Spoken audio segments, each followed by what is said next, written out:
The scene opens on a sleek modern talk show set in Los Angeles. The bright studio lights hum softly overhead as the cameras roll. It's late evening and the energy in the room is electric. The audience claps politely as Clint Eastwood, the iconic Hollywood legend known for his tough guy roles and sharp wit, takes his seat across from the host. He looks relaxed, wearing a simple black suit with a gray tie, his signature squint giving him an air of quiet confidence. The host greets him warmly, starting off with light-hearted questions about his career. "So you've been in this business for over 6 decades now. What keeps you going?" he asks, leaning back in his chair. Eastwood chuckles softly, his voice gravelly but calm. "Well, I guess it's just curiosity," he replies. "Every project feels like a new adventure. Plus, I've always believed that if you stop learning, you might as well hang it up." The host nods, clearly impressed by Eastwood's humility despite his larger-than-life status. They dive into stories from his early days in Hollywood, how he got his start, the challenges he faced, and how he eventually became one of the most respected figures in cinema. Eastwood talks about working long hours on set, dealing with difficult directors, and even some amusing mishaps during filming. The audience laughs at his anecdotes and the host seems genuinely engaged, asking follow-up questions that keep the conversation flowing smoothly. For the first 10 minutes, everything feels normal. It's the kind of interview fans have come to expect from Eastwood: insightful, reflective, and occasionally funny. But then the host shifts gears ever so slightly. He thanks Eastwood for sharing those memories and transitions into talking about current events. At first, it seems harmless enough. A casual mention of how celebrities often use their platforms to speak out on social issues. "You've never been shy about sharing your opinions either," the host says with a smile. "In fact, you've always been pretty vocal about politics too." Eastwood raises an eyebrow but doesn't say anything yet. He knows where this could be heading, but he stays cool, letting the host continue. "So, given all that, what are your thoughts on Donald Trump? Some critics argue that his presidency polarized the country more than ever before." The question hangs in the air for a moment. Eastwood's expression remains neutral, but there's a flicker of something in his eyes. Maybe irritation, maybe amusement, or perhaps both. He leans forward slightly, resting his elbows on the table. There's a brief pause, just long enough to make everyone wonder how he'll respond. Then, in his trademark low, steady voice, he begins to speak. "Well, let me tell you something," Eastwood says, his tone measured but firm. "I don't really care much for labels or sides these days. What I do care about is common sense, and lately I feel like we've lost a lot of that." The host perks up, sensing that Eastwood is about to say something worth listening to. He leans in, ready to press further, but Eastwood isn't done yet. "You want to know what's wrong with America?" Eastwood continues, his gaze locking onto the host. "It's not any one person or party. It's the constant finger-pointing. People love to blame each other instead of actually trying to fix things. And frankly, I think folks like you play a big role in that." The comment catches the host off guard, and the audience falls silent, hanging on every word. Eastwood's delivery is calm but pointed, almost conversational. He doesn't raise his voice or resort to insults. Instead, he speaks with the authority of someone who has seen it all. "You sit here every night stirring the pot, making people angry because it gets clicks and ratings. But does it solve anything? No, it just makes the divide wider." At this point, the host tries to interject, attempting to steer the conversation back toward safer ground. "But isn't it important to hold public figures accountable?" he asks, his tone defensive but still polite. Eastwood listens patiently, nodding slightly before responding. "Accountability is one thing," he says. "But when did holding someone accountable turn into tearing them down for entertainment? That's not journalism. That's theater." The tension in the room is palpable now. The audience sits frozen, unsure whether to laugh, clap, or stay completely silent. Even the crew behind the scenes exchanges nervous glances, aware that they're witnessing something extraordinary. Eastwood, however, remains unfazed. His posture is relaxed, his hands resting casually on the table, but his words carry the weight of conviction. As the segment progresses, Eastwood starts opening up more, sharing personal experiences that shaped his worldview. He talks about growing up during tough times, serving in the military, and seeing firsthand the sacrifices made by ordinary people to protect freedom. These aren't rehearsed sound bites. They're raw, heartfelt reflections that give viewers a glimpse into the man behind the legend. By the time the first commercial break rolls around, the mood in the studio has shifted entirely. What began as a routine promotional interview has turned into something far more intense and far more memorable. As the cameras cut away, the host exhales deeply, clearly realizing that he's stepped into uncharted territory. Meanwhile, Eastwood sits back in his chair, his expression unreadable but undeniably confident. Whatever happens next, one thing is certain: no one will forget this conversation anytime soon. As the cameras roll again after the commercial break, the atmosphere in the studio feels heavier. The host tries to regain control of the conversation, but it's clear that Eastwood has taken the reins. His earlier comments about accountability and media bias have struck a nerve, not just with the host but also with the audience. Some people are nodding along, while others look uneasy, shifting in their seats as if unsure how to react. The host clears his throat and attempts to pivot, back to safer ground. "Let's talk about your movies for a moment," he says with a forced smile. "You've always had this knack for portraying strong, independent characters who stand up for what they believe in. Do you think that reflects your own values?" Eastwood doesn't miss a beat. He leans forward slightly, his sharp eyes locking onto the host. "You know, I've played a lot of tough guys over the years," he says, his voice steady and deliberate. "But here's the thing. Those characters weren't just about being tough. They were about doing the right thing even when it was hard. Standing up for what you believe in doesn't mean yelling louder than everyone else. It means having principles and sticking to them no matter what." The host nods, trying to appear thoughtful, but Eastwood isn't finished yet. "And speaking of standing up for things," he continues, his tone sharpening ever so slightly, "I think we've got a real problem these days with people confusing noise for action. Everyone's shouting, posting, arguing, but how much of that actually helps? How many of those voices are focused on solutions instead of just pointing fingers?" The host looks momentarily thrown off balance. He wasn't expecting Eastwood to circle back to the earlier critique so quickly, or so effectively. Still, he presses on, determined to keep the interview from spiraling completely out of his control. "But don't you think there's value in holding leaders accountable?" he asks, his tone tinged with frustration. "After all, isn't that part of democracy?" Eastwood lets out a low chuckle, shaking his head slightly. "Sure, accountability matters," he replies. "But let me ask you something. When did accountability become synonymous with tearing someone apart? When did it stop being about facts and start being about sensationalism?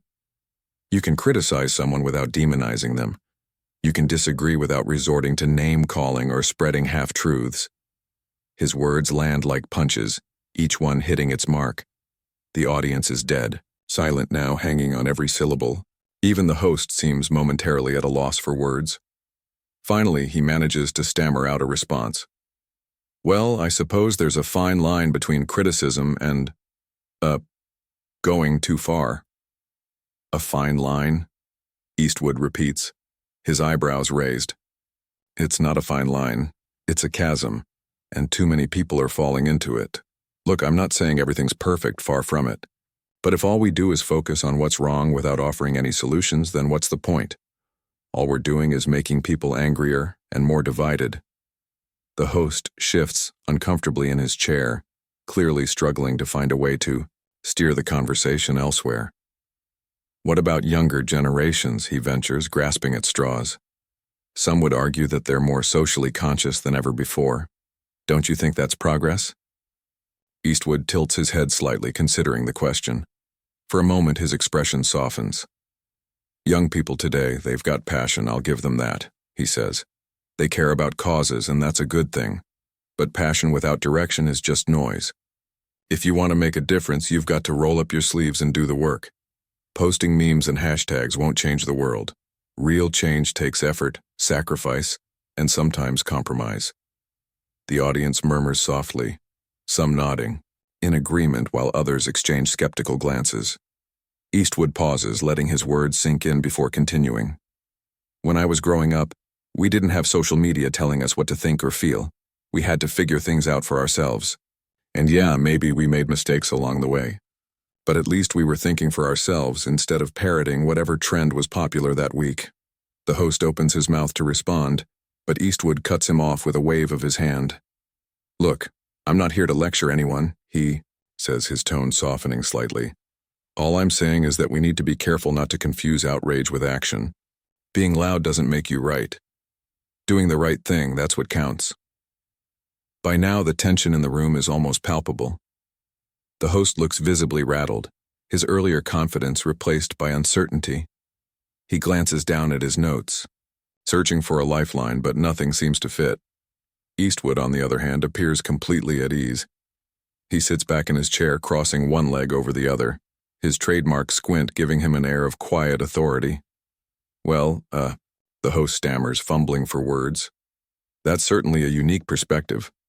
He forces a laugh, though it comes across as awkward and hollow. Eastwood simply smiles, a knowing, almost mischievous grin that suggests he knows exactly how this is playing out. The audience begins to stir, some clapping hesitantly while others remain frozen in stunned silence. Backstage, the production crew exchanges nervous glances, whispering urgently about whether they should cut to another commercial. Meanwhile, the host desperately searches for a way to wrap up the segment without losing face entirely. Finally, after what feels like an eternity, the host manages to stumble through a closing remark. "Thank you, Mr. Eastwood, for sharing your thoughts with us tonight," he says, his voice strained but still professional. "It's been enlightening, to say the least." Eastwood stands up slowly, extending his hand toward the host. "Thanks for having me," he says, his voice calm and measured.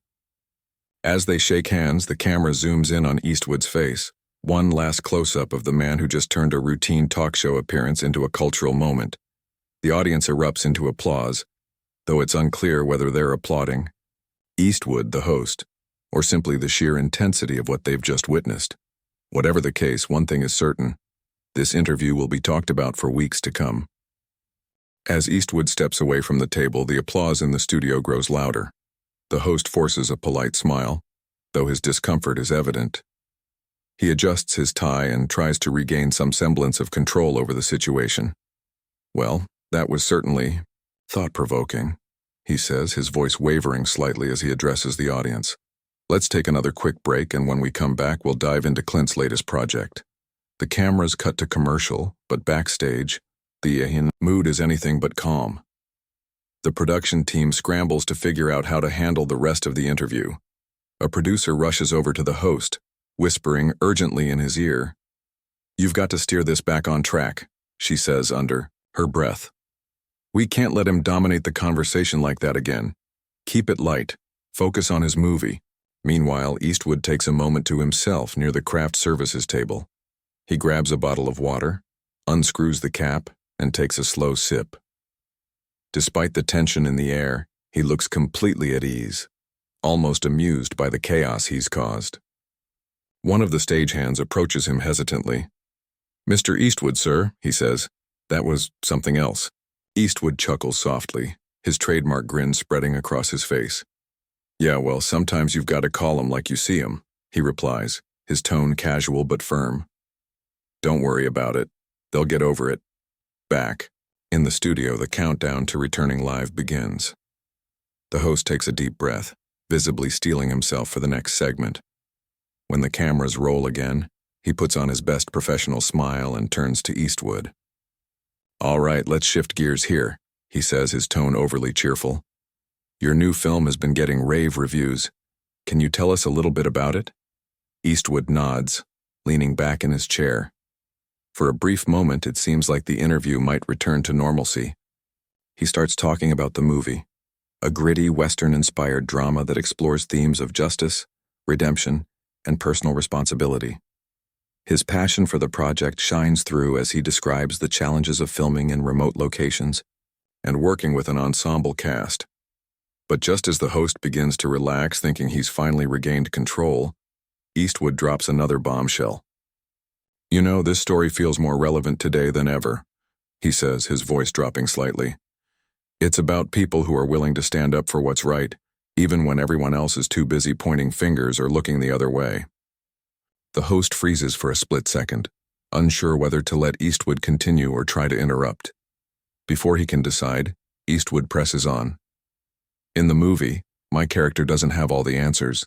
He makes mistakes just like anyone else. But what sets him apart is that he owns up to those mistakes.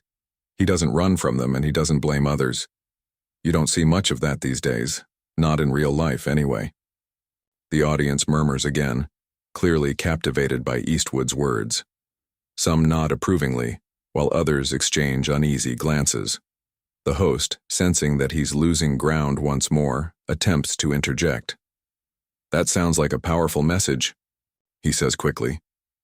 "But isn't it also important to acknowledge systemic issues like inequality or corruption?" Eastwood raises an eyebrow, his expression unreadable. "Of course it's important to acknowledge problems," he replies. "But acknowledging a problem isn't the same as solving it. Too many people stop at the acknowledgement part, pointing out what's wrong without doing anything about it. That's not leadership. That's laziness." The room falls silent again, the weight of his words hanging in the air. The host fumbles for a response, clearly unprepared for Eastwood's relentless candor. "I guess what I'm saying is," he stammers, "there's value in both critique and action." Eastwood leans forward, resting his forearms on the table. "Sure, there's value in both if they're done honestly," he says. "But here's the thing. If your idea of critique is just tearing someone down because it makes you feel better, then you're not helping anyone. And if your idea of action is virtue signaling instead of actually rolling up your sleeves and doing the work, then you're part of the problem, not the solution." The audience erupts into scattered applause. Though it's clear that opinions are divided, some viewers cheer enthusiastically, while others sit quietly, processing what they've just heard. The host looks increasingly flustered, his earlier confidence now completely shattered.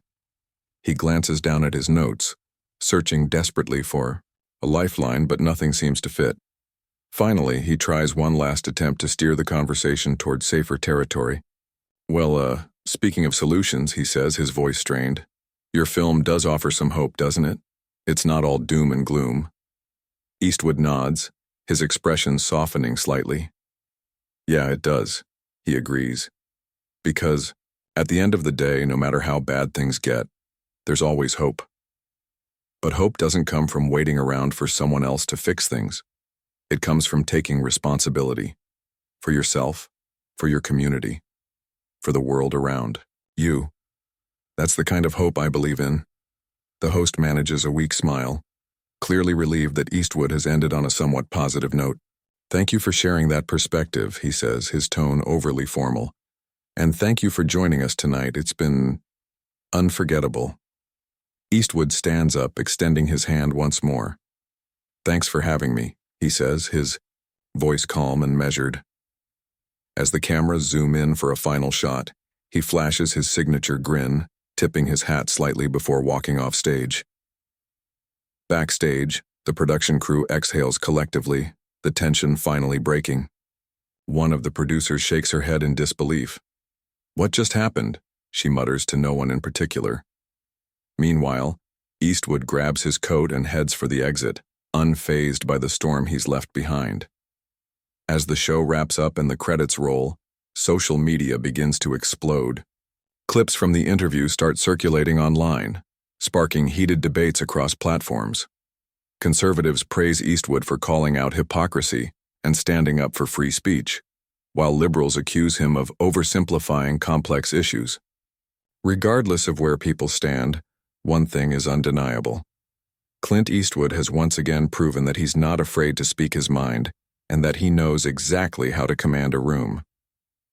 By the time Clint Eastwood exits the studio, the interview has already taken on a life of its own. Outside the building, reporters and camera crews are waiting eagerly, hoping to catch a few more words from the man who just turned a routine talk show into a cultural phenomenon. Eastwood steps out into the cool Los Angeles night, his pace steady and unhurried. He tips his hat slightly at the gathered crowd, flashes that iconic grin, and says simply, "Well, folks, that's showbiz." The reporters shout questions, their voices overlapping in a chaotic din. "What did you think of the host's reaction?" one yells. "Do you regret anything you said?" another calls out. Eastwood doesn't stop walking, but he chuckles softly under his breath. Without breaking stride, he replies, "Regret? Nah, I don't have time for regrets. Just telling it like it is." As he climbs into his car and drives off, the media frenzy intensifies. Within minutes, snippets of the interview begin flooding social media. Memes, GIFs, and quotes from Eastwood's fiery remarks spread like wildfire. Hashtags trend globally. Clint drops truth, or Eastwood unfiltered, and stand your ground dominate Twitter feeds and Instagram stories. People can't stop talking about what they've just witnessed. Back in the studio, the host sits alone in his dressing room, replaying the interview in his mind. He stares at himself in the mirror, running a hand through his hair as he tries to process what went wrong, or if anything even did go wrong. His team knocks on the door gently, entering with cautious expressions. "Hey, boss," one of them says, holding up a tablet showing live reactions online. "It's blowing up everywhere. Some people love it, others, not so much." The host sighs deeply, rubbing his temples. "Yeah, I figured," he mutters. "But was I supposed to just sit there and let him steamroll me? Or should I have pushed back harder?" His producer shrugs, clearly unsure herself. "Honestly, you handled it as well as anyone could have expected. The guy's a legend. He's been doing this longer than most of us have been alive. When he gets going, it's like trying to stop a freight train." Meanwhile, across the city, fans and critics alike dissect every moment of the exchange. In living rooms, bars, and coffee shops, debates rage on. At a small diner downtown, an older man sips his coffee while watching the replay on a mounted TV. "You know," he tells the younger waitress, refilling his cup, "that's why I've always liked Eastwood. He doesn't sugarcoat things. He says what needs to be said even when no one else will." The waitress nods thoughtfully. "I get that," she says. "But isn't it kind of dangerous to just call people out like that? What if it makes things worse instead of better?" The man shrugs. "Maybe. But sometimes you need someone to shake things up. Comfort zones don't change the world." Elsewhere, a college student watches the clip on her laptop, pausing it mid-sentence to share her thoughts with her roommate. "Okay, hear me out," she says excitedly. "I don't agree with everything he said, but I respect how direct he was. It's refreshing compared to all the fake outrage we see online." Her roommate raises an eyebrow skeptically. Refreshing? Or just divisive? Like, sure, he made some good points, but isn't calling out the media just fueling distrust? Two friends dive into a spirited discussion, their voices rising and falling as they explore both sides of the argument. This scene plays out countless times across the country. Friends, families, and strangers engaging in passionate conversations sparked by Eastwood's words. On late-night talk shows, comedians jump on the bandwagon, crafting jokes and sketches, inspired by the interview. One comedian mimics Eastwood's gravelly voice, leaning forward dramatically as he delivers a parody of the tough guy critique. "You want accountability? How about holding yourselves accountable for turning news into entertainment?" The audience roars with laughter, clapping loudly as the sketch ends. Yet not everyone finds humor in the situation. On a popular morning radio show, the hosts debate whether Eastwood crossed a line. "Look, freedom of speech is important," one host argues. "But does using your platform to attack someone else's really move the needle? Or does it just create more noise?" The co-host counters, "Come on, this is Clint Eastwood we're talking about. The guy built his career on being unapologetically blunt. If anything, he's holding up a mirror to society. Maybe we need to take a hard look at ourselves instead of pointing fingers at him." As the days pass, the ripple effects continue. Conservative outlets praise Eastwood for standing up against liberal bias, hailing him as a champion of free expression. Liberal commentators, however, accuse him of oversimplifying complex issues and reinforcing stereotypes. Despite the polarized reactions, one thing remains clear. Eastwood's words have struck a nerve, forcing people to confront uncomfortable truths about media, politics, and personal responsibility. Even international audiences weigh in. Clips subtitled in multiple languages circulate globally, drawing responses from viewers around the world. In Europe, a political analyst writes an op-ed comparing Eastwood's critique to broader global concerns about sensationalism in journalism. In Asia, a filmmaker reflects on the parallels between Eastwood's Hollywood legacy and his willingness to challenge authority. Back home, Eastwood remains characteristically unfazed by the whirlwind he's created. He spends the next few days focused on his work, attending meetings for upcoming projects and spending quiet evenings at his ranch. Friends ask if he's concerned about potential backlash, but he brushes off their worries with a wave of his hand. "If people want to talk about it, fine," he says, "but I'm not losing sleep over it. Life's too short for that." For the host, however, the aftermath proves more challenging. While some defend his professionalism under pressure, others criticize him for failing to push back effectively. A few colleagues offer advice. Next time, don't let them dictate the narrative. Stay calm but assertive. Others simply commiserate, acknowledging that going head-to-head with someone like Eastwood is no easy feat. As the dust settles, the incident leaves a lasting impression, not just on those involved, but on the culture at large. It becomes a case study in the power of authenticity versus performative activism, of speaking truth versus stirring controversy. And though opinions remain divided, one undeniable fact remains. Clint Eastwood proved once again that he's not just a movie star, he's a force to be reckoned with. The ripple effects of Clint Eastwood's explosive interview continue to spread, reaching corners of society that no one could have predicted. By the end of the week, late-night comedians are still mining the incident for material, while daytime talk shows dedicate entire segments to dissecting what happened. It's clear that this wasn't just another celebrity appearance gone awry. It was a cultural moment, one that tapped into deeper anxieties and frustrations simmering beneath the surface. In living rooms across America, families gather around the TV to watch reruns of the interview. Some cheer Eastwood on, applauding his boldness, while others shake their heads in disapproval. At a small family dinner in suburban Ohio, a father pauses mid-bite to rewind a clip on his phone. "Listen to this," he says, pointing at the screen as Eastwood delivers one of his most biting lines. "Being loud doesn't make you right. Doing the right thing, that's what counts." His teenage daughter rolls her eyes playfully. "Yeah, but Dad, isn't he kind of oversimplifying it? Like sometimes being loud is how you get people to listen." The father shrugs, setting down his fork. "Maybe, but think about it. How much of what we see online is just noise? People yelling louder and louder without actually solving anything." He's got a point there. The conversation turns lively with everyone chiming in.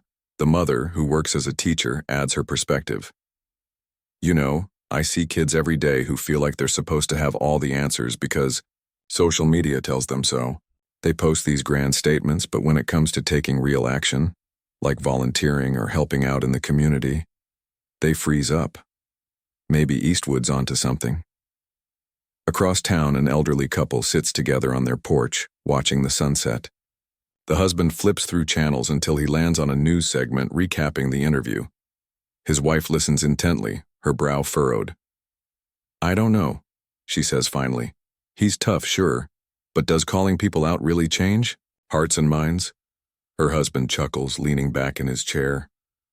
"Honey, Clint Eastwood doesn't care about changing hearts and minds. He cares about telling the truth as he sees it, and letting people decide for themselves. That's always been his style." At a coffee shop in New York City, a group of friends debates the interview over lattes and pastries. One of them, a young activist passionate about climate change, argues passionately. "Okay, yes, Eastwood made some valid points about accountability, but honestly it feels like he dismissed the importance of speaking out against injustice. You can't wait around for perfect solutions, you have to start somewhere." Another friend, quieter and more reserved, nods thoughtfully. "True, but I think he was talking about something else entirely. He wasn't saying don't speak out. He was saying don't confuse outrage with progress." There's a difference between making noise and making change. Their discussion grows animated, drawing curious glances from nearby tables. A barista overhears part of the conversation and chimes in as she refills their water glasses. "Honestly, I think both sides have a point," she says with a shrug. "But hey, at least people are talking about stuff that matters, right?" Meanwhile, in Hollywood, industry insiders buzz about the implications of Eastwood's remarks. Producers and directors debate whether his comments will inspire more filmmakers to tackle controversial topics or scare them away from wading into political waters altogether. At a charity gala, two prominent actors huddle near the bar discussing the fallout. "I mean, can you imagine if someone said that to you live on air?" One of them asks, shaking his head in disbelief. "It takes guts to go toe-to-toe with Clint Eastwood." The other actor laughs, raising his glass. Guts, or maybe just years of practice. Let's face it, the guy's been staring down bad. Guys on screen for decades. Going after a talk show host probably felt like child's play to him. Backstage at the studio where the infamous interview took place, the host reflects quietly on the experience. Though bruised ego aside, he admits to colleagues that Eastwood may have had a point. "You ever notice how much of our job is about creating drama instead of fostering understanding?" He muses during a staff meeting. "We say we're holding people accountable, but sometimes it feels like we're just adding fuel to the fire." His team nods solemnly, recognizing the uncomfortable truth in his words. "So what do we do about it?" one producer asks hesitantly. The host sighs, rubbing his temples. "I don't know yet, but maybe we start by asking tougher questions, not just ones designed to provoke reactions. Maybe we focus less on sensationalism and more on substance." As the days turn into weeks, the debate evolves beyond Eastwood himself and becomes a broader conversation about media responsibility. Opinion pieces flood newspapers and blogs, with writers weighing in on everything from cancel culture to the role of celebrities in shaping public discourse. Schools incorporate clips from the interview into lesson plans, encouraging students to analyze rhetoric and bias. Even corporate boardrooms reference Eastwood's critique of accountability versus blame, sparking discussions about leadership and integrity. For Eastwood, life carries on much as it always has. He avoids interviews for a while, focusing instead on his work behind the camera. On set, crew members occasionally tease him about his viral moment, but he brushes it off with characteristic humility. "Just doing my job," he quips, adjusting his director's hat. "If people want to talk about it, fine, but let's keep moving forward." Yet despite his nonchalant attitude, Eastwood knows the impact of what he said. He understands that words carry weight, especially when spoken by someone with a platform as large as his. And while he didn't set out to spark a nationwide reckoning, he recognizes the value in challenging complacency wherever it exists. By the time the dust fully settles, one undeniable fact remains. Clint Eastwood's unfiltered honesty struck a chord. Whether people loved him or hated him for it, they couldn't ignore him. In a world increasingly divided by sound bites and hashtags, he reminded everyone of the power of speaking plainly and standing your ground even when it's uncomfortable. As the weeks pass, the conversation sparked by Clint Eastwood's explosive interview begins to take on a life of its own. What started as a heated exchange on live television has now become a cultural touchstone, influencing discussions far beyond the world of entertainment. People from all walks of life, teachers, students, business owners, parents, are finding ways to connect Eastwood's words to their own experiences and challenges. In a small Midwestern town, a local community center hosts a panel discussion titled "Standing Your Ground: Lessons from the Eastwood Interview." The event draws a diverse crowd, ranging from retirees to young activists eager to share their perspectives. One attendee, an older man who served in the military, stands up during the Q&A portion.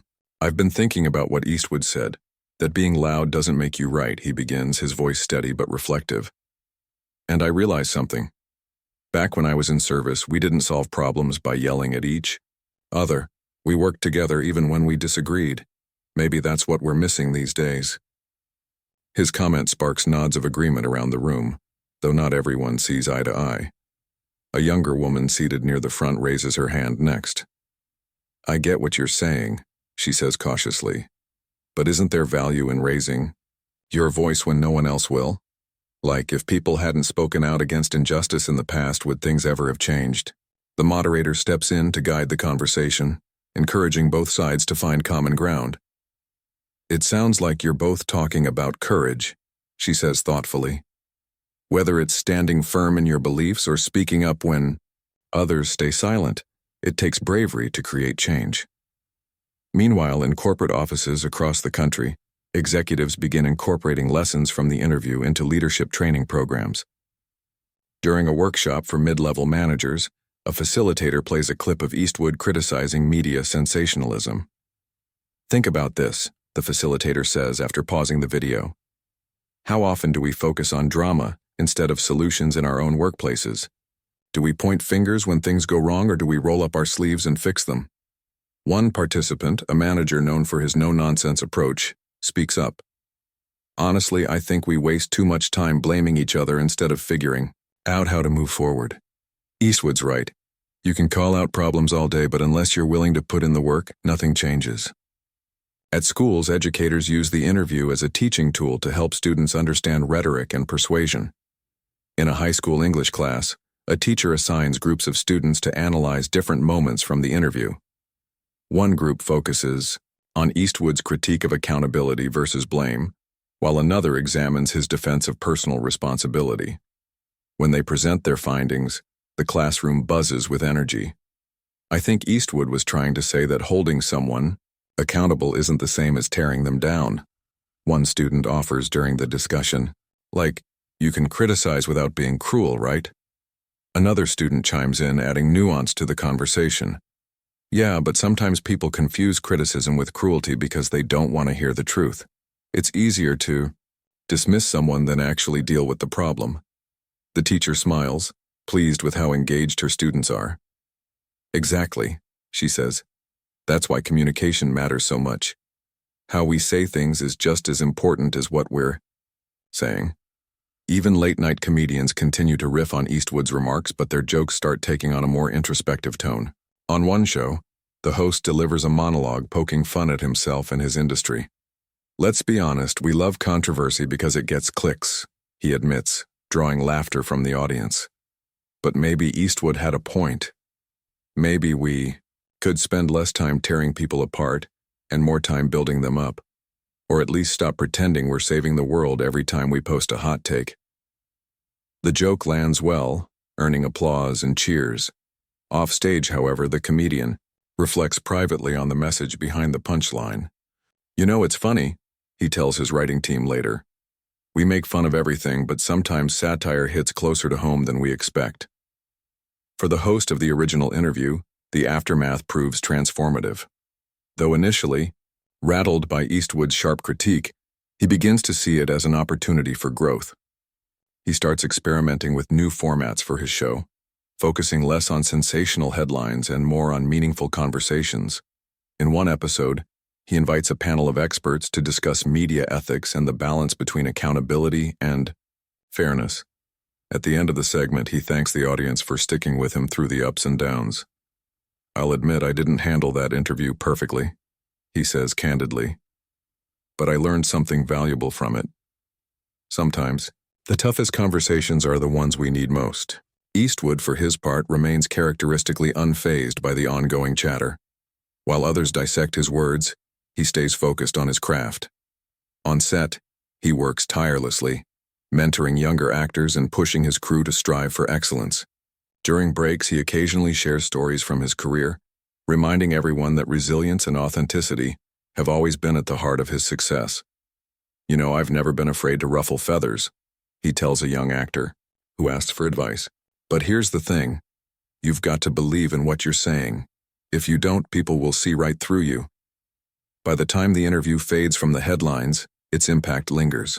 Conversations about accountability, responsibility, and the power of words continue to shape public discourse. Social media users start hashtags like "do the right thing" and "less noise, more action," inspired by Eastwood's message. Community organizations launch initiatives aimed at fostering dialogue rather than division, citing his critique of finger-pointing as motivation. Though opinions remain divided, one undeniable truth emerges. Clint Eastwood didn't just deliver a memorable performance, he ignited a movement. His unapologetic honesty forced people to confront uncomfortable truths about themselves and their society, and while not everyone agreed with him, they couldn't deny the importance of asking tough questions and seeking real answers. As Eastwood drives away from yet another long day on set, he glances at the rearview mirror, catching a glimpse of the sunset painting the sky in fiery hues. For a moment, he allows himself a satisfied smile. Whether or not people realize it, the world feels just a little bit sharper, a little bit clearer, thanks to the ripple effect of those few bold words spoken under bright studio lights. By the time the dust settles, Clint Eastwood's explosive interview has left an indelible mark on the cultural landscape. It wasn't just a moment. It became a catalyst for reflection, sparking conversations that reached far beyond the confines of a talk show studio. The ripple effects were felt not only in living rooms and classrooms, but also in boardrooms, community centers, and even private moments of introspection. In a small-town library, a book club gathers around a table strewn with coffee mugs and dog-eared paperbacks. Their topic of discussion? Not one of the novels they've read together, but rather the themes Eastwood touched upon during his now infamous interview. A retired schoolteacher leans forward, her hands clasped tightly as she speaks. What struck me most was his point about accountability, she says thoughtfully. He's right. Too often, we focus on blaming others instead of fixing problems. But I think there's something deeper here, too. Accountability starts with ourselves. Her words resonate with the group, prompting nods and murmurs of agreement. Another member, a young mother juggling work and family life, adds her perspective. I think he was talking about personal responsibility, she says softly. Like, yeah, systems matter, and so does holding people in power accountable. But at the end of the day, change begins with us, with how we act, how we treat each other, and whether we're willing to step up when it's hard. The conversation flows effortlessly, weaving between personal anecdotes and broader societal observations.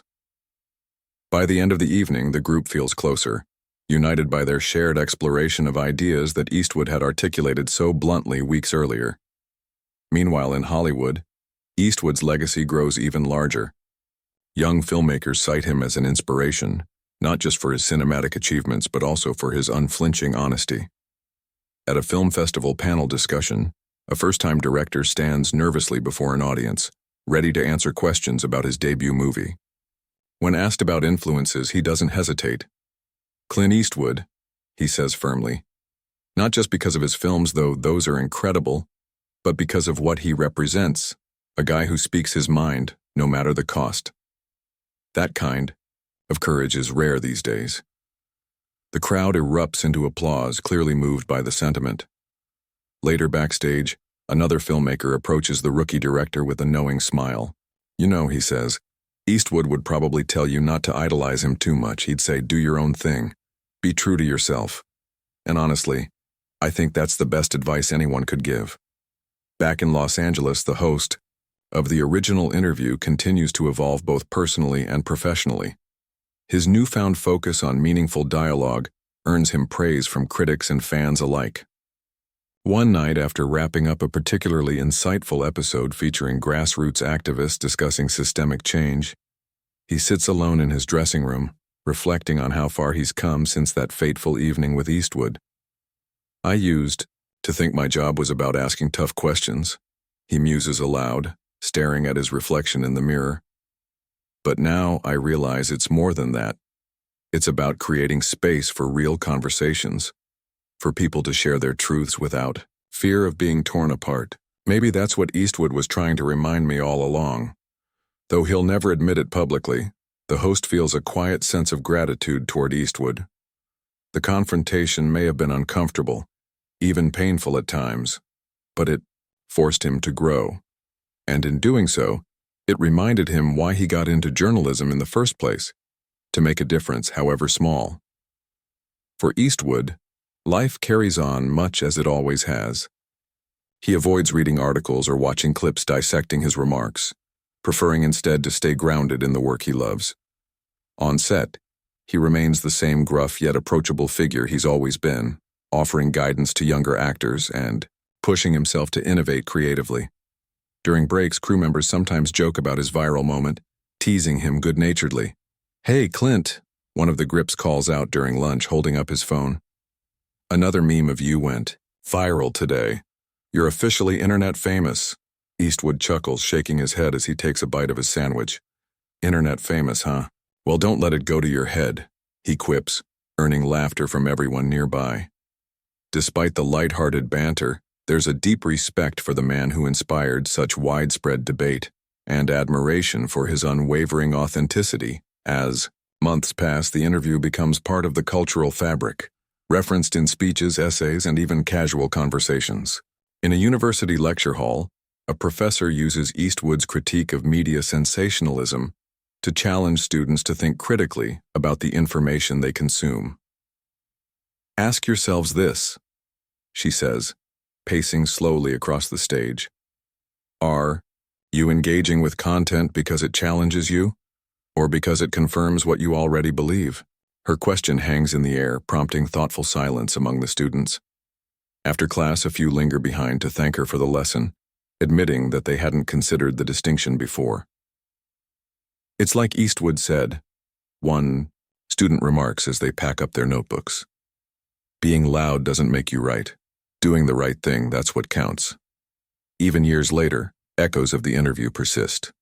Documentaries and retrospectives highlight it as a pivotal moment in modern media history, a reminder of the power of plain-spoken truth in an age of noise. For some, it serves as a call to action. For others, a cautionary tale about the dangers of oversimplification.